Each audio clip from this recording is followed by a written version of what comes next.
ҳамин суми билети Somon Air кати ютер аниқ мегуфтӣ. Чиптаҳо буд шидагиянд.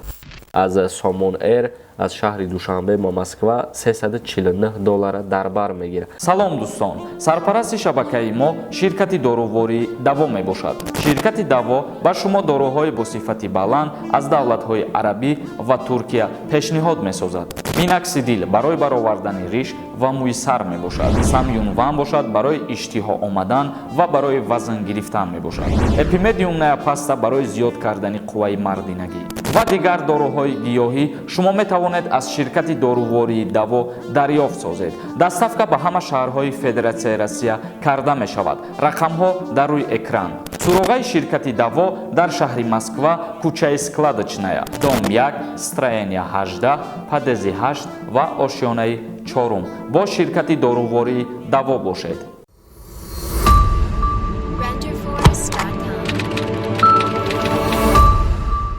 Ассалому алайкум ба ҳама тамошобинони барномаҳои Сорбон Сафаров. Видеои имрӯзаи мо як каме маълумот дар бораи нарху навои билетҳо аз Федератсияи Россия ба Ҷумҳурии Тоҷикистон омаданд. Ба ҳамаи мо шумо маълум аст ки аллакай парвозҳои доимӣ барқарор шудагӣ ҳастанд ва пас аз барқароршавии парвозҳо бояд ки чиптаҳо арзон мешиданд, яъне аз Тоҷикистон ба Россия ва аз Россия ба Ҷумҳурии Тоҷикистон. Лекин мутаассифона айни ҳол аз Ҷумҳурии Тоҷикистон чиптаҳо арзон шидагӣ нестанд. Хела нархи гарона дар бар мегиранд. Ва хушбахтона аз Федератсияи Россия ба Ҷумҳурии Тоҷикистон омадан нархи билет баробар шидагӣ ба 13600 рубл, ки ба сумаи тоҷикӣ мумкин 1800 сомон ё 1900 сомона дар бар мегирад. Бародарони азиз, як бори дигар ба шумо хотиррасон мекунем, мо ҳамин ҷиҳата кам тарак сода карда мефаҳмонем, бо диққат гӯш кунед. Чунки ҳозир нафарҳое ҳастанд ки менависонанд, меган билета мо 30000 ё 35000 аз Россия дастрас кардем. айни ҳол аз Россия ба Ҷумҳурии Тоҷикистон рейсҳои чартерӣ то ҳол идома дода истанд. Яъне шахсиятҳое ки мехоҳанд ба Ҷумҳурии Тоҷикистон биёянд, ғайр аз парвозҳои доимӣ метавонанд бо тавассути рейсҳои чартерӣ ба Ҷумҳурии Тоҷикистон биёянд.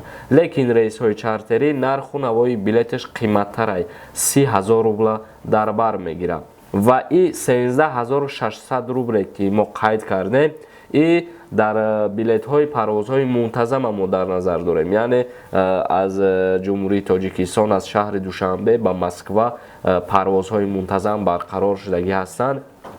дар ҳоле ки аз шаҳри Душанбе парвоз мекунанд ба Москвара мераванд ва аз Москва омаданд шаҳрвандое ки агар успед кардан билет гирифтан ба ҳамин ширкати Somon Air парвозҳои доимиш 13600 рубл дам мегиранд. Ва агар шахсиятҳое ки успед намекунанд, мисол билет дастрас кардан наметавонанд, ӯ шахсиятҳо метавонанд ки ба рейсҳои чартерӣ вақтҳои дилхоҳ омадан бигиранд. Фарқият ҳамиае ки рейсҳои чартерӣ нархи чипташ қиматтарай ва рейсҳои доимӣ 13600 рубл дар бар мегирад. Шахсиятҳое ки агар бо чипта харидорӣ кардагӣ бошанд аз ширкатҳои Somon Air ё ки ютер дар парвозҳои доимӣ аз Россия ба Ҷумҳурии Тоҷикистон чӣ қадар маблағеда ки харидорӣ карда бошанд, аму чипташона дар комментария бинависед то дигарорам бибинанд. Акнун шурӯъ мекунем хондани комментарияҳоро. Бо диққат гӯш кунед ва ба саволҳои худтон ҷавоб мегиред. Исламский канал нависад: салом ака, ягон видео кунед барои парвоз кардагӣ, ягон парвоз шудагӣ ҳастай? Пешакӣ раҳмат ака. Албатта ки аз шаҳри Душанбе парвозҳои мустақим аллакай чандин маротиба шаҳрвандора ба Федератсияи Россия шаҳри Москва интиқол доданд ва касе ки ба ҳамин парвозҳо аз шаҳри Душанбе ба Москва сафар кард, дар комментария бинависед то дигарорам бихонанд, огоҳ шаванд ки дар ҳақиқат парвозҳоро ба анҷом расонидаистанд. Прикол канал нависад: ассалому алайкум ака, сози ман як чиза пурсам. Ман Туркиядаем, Москва бирам. Меша як моҳ пеш ватан омада будам, яъне Тоҷикистон. Туркиядаем, ман Россия рафта метавонам? айни ҳол дар Туркия бошӣ ба воситаи давлати сеюм то ҳолатҳои зарурӣ надошта бошӣ, сафар кардан мумкин нест. Каром нависад: салом Сорбон, ҳамин суми билети Somon Air кати ютер аниқ мегуфтӣ. Баъзе одамо меган 8 то 12000 сомона. Ростай дурӯғай? Бародари азиз, агар нархномаи тасдиқ кардаи директори агентии авиатсияи граждании Ҷумҳурии Тоҷикистона ба назар бигирем, از سامون ایر از شهر دوشنبه با مسکو $349 در بر میگیره، لیکن متاسفانه در کاسه ها به این مبلغ به فروش برآوردگی نیستند. البته تا 8000 سامونه قید کردگی هستند برادرها که خریداری کردگی هم بلیط. پرویز قادیرов نویسه: یکی سوربون ما استودنتم، بلیط هست که ما برم روسیه، نرخی بلیط بگو که میگن در شهر دوشنبه میفروشند، همیرا پورتر فهمون کی بلیط میشوه.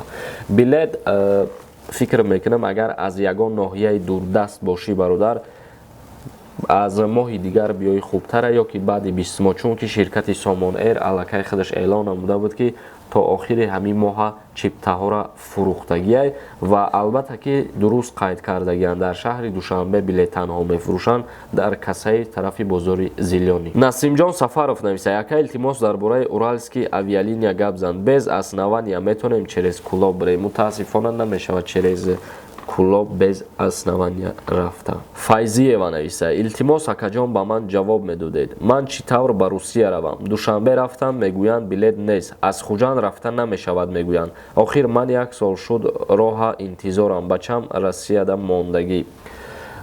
از شهر دوشنبه ما خیلی که نو قید کرده در یک کاسه چیپته میفروشند. متاسفانه تا آخر ماه همه چیپته هاش الکی فروخته شدگی است. با همین خاطر به شما توصیه میتونم که از ناحیه های دوردست از راه های دور آواره و سرگردان نشین، نیاین، چون که بلیط نیست عینی حال در همون کسایی که مقرر کردگی هم برای فروش و از شهر خوجان برای رفتن اساس در کنه. محلیا ایسایوا نویسه: السلام علیکم اکای سوربون، آخی فروختیم بلیطورا، самолет نمیپره، اینا چه خیلی فهمیم.